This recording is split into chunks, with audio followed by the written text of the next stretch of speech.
दो तरह के लोग होते हैं, एक भगवान में आस्था रखने वाले और यानी कि आस्तिक, और आस्था नहीं रखने वाले यानी कि नास्तिक।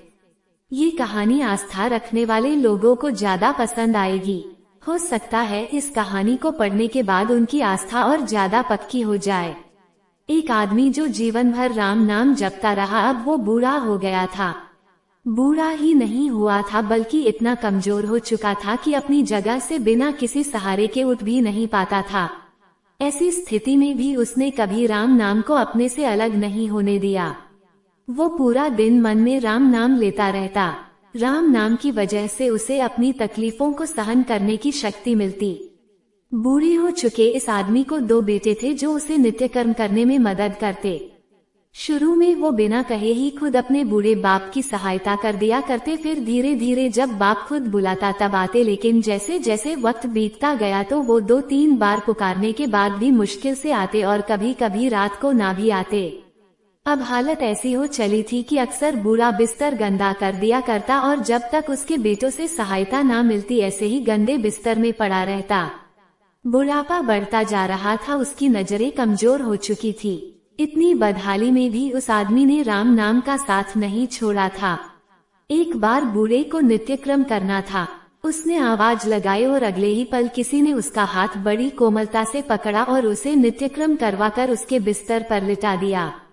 यह अब रोजाना होने लगा। जब भी बूढ़ा आवाज देता अगले ही पल उसकी मदद करने के लिए कोई आता और उसे उसके सारे काम कराकर वहां से चला जाता।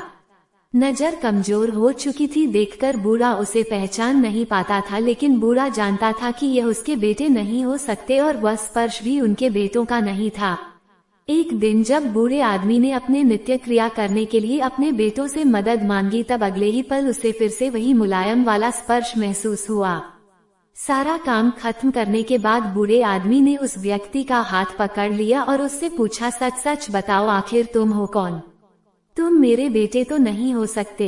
बूढ़े के सवाल के साथ उसके कमरे में बहुत तेज रोशनी हुई और प्रभु ने अपने दिव्य अवतार में वहां पर दर्शन दिए।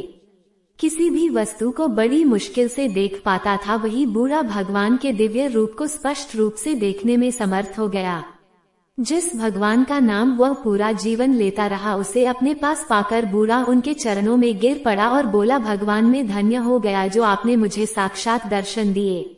लेकिन भगवान मैं बहुत शर्मिंदा हूँ क्योंकि मैंने आपसे मेरे नित्य क्रम करवाए।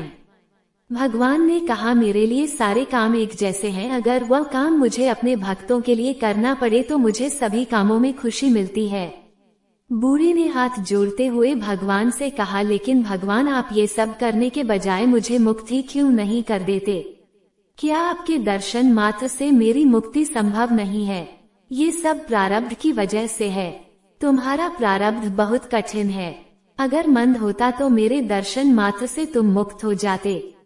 मैं चाहूँ तो तुम्हें अभी मुक्त कर सकता हूँ, लेकिन फिर अगले जन्म में तुम्हें प्रारब्ध को भोगने के लिए आना पड़ेगा, इसलिए मैं तुम्हें खुद तुम्हारा प्रारब्ध काटकर मुक्त करवाने के लिए सहायता कर रहा हूँ। भगवान ने कहा। इतना बोलकर भगवान वहाँ से अंतर्धान हो गए। कुछ महीने और काफी तकलीफ भोगने के बाद आखिरकार उस बूढ़े आदमी को मुक्ति मिली।